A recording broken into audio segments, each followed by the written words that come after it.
बेटा मुझे देखकर इग्नोर मत करना। इस बार जो भी एग्जाम में पास होना चाहता है मैं पास कर दूंगी, मगर मेरा भी एक काम करना होगा। तुम्हें इस वीडियो को एक लाइक और चैनल को सब्सक्राइब करना होगा और 5 सच्चे मित्र को शेयर करना होगा। धाम की आसक्ति बहुत बड़ी बात हो गई। आप लोग यदि बाहर हैं तो आपसे प्रार्थना है कि प्रियाजू से रोज प्रार्थना करें, भले कभी ना बास हो पावे पर हमारी बात मानना।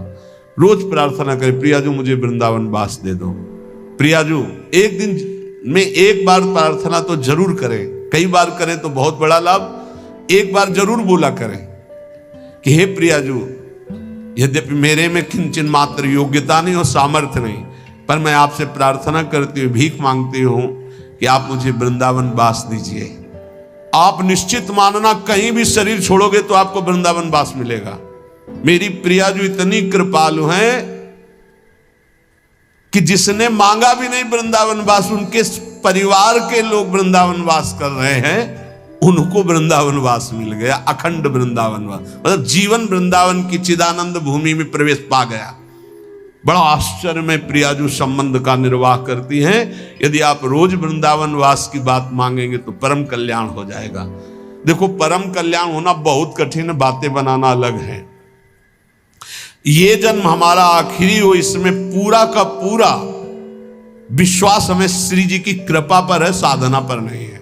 हम अपनी बात कह रहे हैं, मेरी लाडली जू की कृपा पर है। वो ऐसी करुणामयी हैं, ऐसी कृपा सिंधु है, बस उनकी बात होते ही जबान में ताकत नहीं कि हम बोल सके उनकी करुणा पर। यद्यपि हरि करुणा समुद्र है, पर हरि के करुणा समुद्र का सार हमारी प्रियाजू करुणामयी।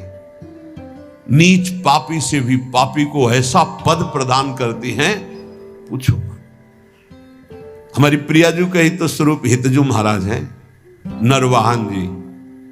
कोई ऐसी कृत्य नहीं जो ना किए हो। नरवाहन जी घोर हिंसक स्वभाव, पूरा ब्रजमंडल थरथर कांपता था। राजा नरवाहन कहे जाते थे और एक सेना थी इनकी पूरी। किसी को भी बंदी बना लेना, लूट लेना, मारना, ये स्वभाव। हितजू महाराज की एक करुणा दृष्टि हुई, उनके हृदय में राधा वल्लभ श्री हरिवंश नाम की प्रियता पहले जागृत हुई। जे ही शरण में आए, ऐसी हमारी हित सजनी जो हैं कि ऐसे नरवान जी को सीधे नित्य विहार का दर्शन करा रहे। ऐसे ही हमारे गुरुदेव करुणामय हैं। जैसे आचार्य का स्वभाव देखा तो हमारी इष्ट महारानी जी का और आचार्य का एक स्वभाव देखा। जैसा श्री जी का स्वभाव वैसा हित सजनी जी का स्वभाव, और जो हित सजनी जी का स्वभाव वही गुरुदेव का स्वभाव देखा। मतलब इष्ट ही आचार्य, आचार्य ही गुरुदेव। गुरुदेव का बड़ा करुणामय स्वभाव देखा, जैसा स्वामिनी का स्वभाव। मेरी स्वामिनी सब ठीक कर देंगी। आप लाखों कोस दूर हो, हमारे प्रियाजू की शरण में हो। रोज वृंदावन का प्रार्थना है। अगर आपको वृंदावन दिव्य वास करना है, प्रियाजू की सेवा में जाना है, महासुख है श्यामा श्याम की सेवा करना, तो एक बात हमारी मान लेना, रोज वृंदावन की परिक्रमा करना। मानसिक एक बार परिक्रमा कर लो और अपने दिमाग में बैठा लो। रोज आकर के संत संग करना, 5 मिनट आकर राधा के कुंज में बैठना। गए, प्रणाम किया, दर्शन किया, सत्संग हो रहा था, फिर परिक्रमा में उतरे, फिर परिक्रमा से धीरे धीरे जुगल घाट, केसी घाट, ऐसे परिक्रमा। और रोज प्रार्थना कि श्री जी मुझे वृंदावन वास दो। ये 2 बातें आपको दिव्य वृंदावन पहुंचा देंगी। हमारी श्री जी ज्यादा इधर उधर नहीं देखती, सीधा बस देखती है कि अपनापन कितना है। अपनापन श्री जी से कर लो, बस ये परीक्षा आएगी। राम कृष्ण हरि बोलो, कहीं कोई नहीं, कहीं कोई नहीं। तो अपने श्री जी के अनन्य रहो। कोई भी शरीर की या मानसिक कोई भी वृत्ति किसी का आश्रय न ले। और राधा वल्लभ श्री हरिवंश, राधा राधा राधा, तो हमारी बात को गांठ बांध लेना। इसी जन्म में मुझ जैसे नीचों को भी जहां शिव सनकादि आदि की संभावना नहीं, वहां पहुंचने का सर्टिफिकेट मिल गया है। बस जाने की तैयारी तुम कर लो। ये हम आखिरी बातें इसलिए बता रहे हैं कि शास्त्र में तो बहुत सिद्धांत है साधनों के। आप सब वृंदावनवासी सरल चित्त से समझ लो।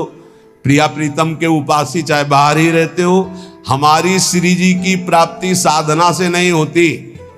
साधना करनी जरूरी है असाधन त्याग के लिए, पर हमारी श्री जी की प्राप्ति श्री जी की कृपा से होती है। और कृपा का वही अधिकारी होता है जो श्री जी के सिवा अन्य आश्रय नहीं।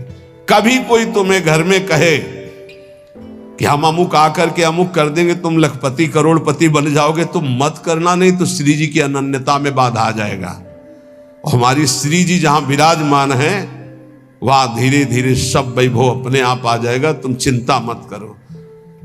हरिवंश महाप्रभु के वचन याद रखना, श्री जी का नाम जप करो, श्री जी का यश गाओ, श्री जी की चरण सेवा करो।